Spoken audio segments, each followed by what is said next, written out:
myself Megha Sharma, Assistant Professor in Vianney Group of College. Welcome you all on the behalf of Guru KPO.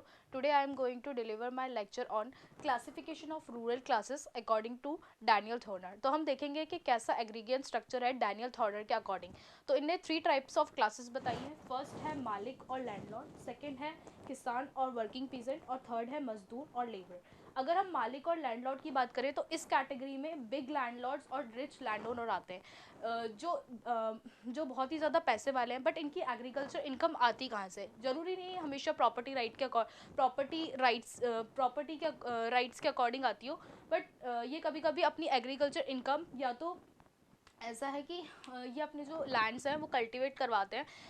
हमेशा ज़रूरी नहीं है कि ये अपने लैंड्स पर्सनली कल्टीवेट करते हो. ये ज़्यादातर अपने लैंड्स को जो कल्टीवेशन है वो किसके द्वारा, या तो मैनेजर्स यानी सुपरवाइजर्स द्वारा करवाते हैं. तो इसको ही डैनियल थॉर्नर ने इसको 2 चीज़ों में डिवाइड किया है. फर्स्ट इज़ एब्सेंटी लैंडलॉर्ड और second is the rich resident landlord. Absentee landlord मतलब होता है कि जो लैंड ओनर उसी गांव में नहीं रहते हैं, वो मतलब दूसरी सिटीज़ या किसी दूसरे डिस्ट्रिक्ट में रहते हैं, लेकिन वो अपना काम किसके द्वारा करवाते हैं? मैनेजर और सुपरवाइज़र के द्वारा करवाते हैं. यानी उनका जो लैंड है वो कौन कल्टीवेट करता है? वो मैनेजर्स और सुपरवाइजर्स ही उनको देखते हैं और वो ना लेबर्स को हायर करके रखते हैं.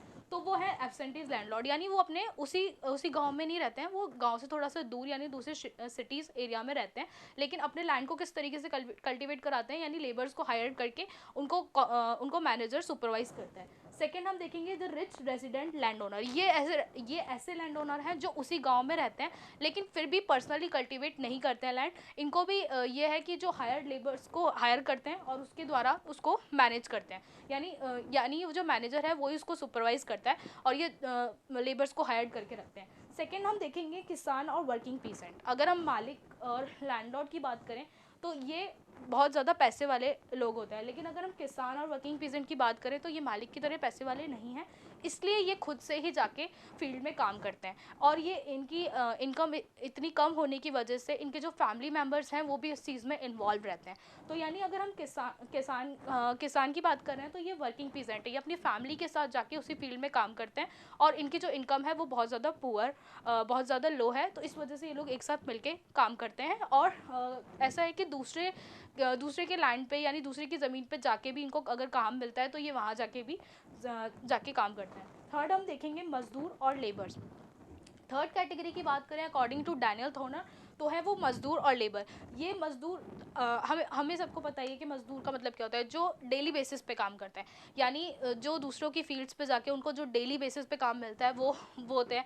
और हम देखते हैं कि कोई बिल्डिंग्स वगैरह कंस्ट्रक्ट हो रही होती है उस टाइम पे ये मजदूर को मतलब जो ठेकेदार है वो हायर करता है और फिर ये डेली वेजेस पे काम करते हैं. उसको इन लोगों ने बोला है, डैनियल थॉर्नर ने बोला है मजदूर और labour.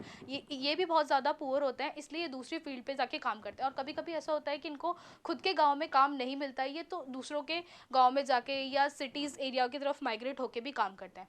Thank you for watching this video. Please like, share and subscribe on our YouTube channel Guru KPO.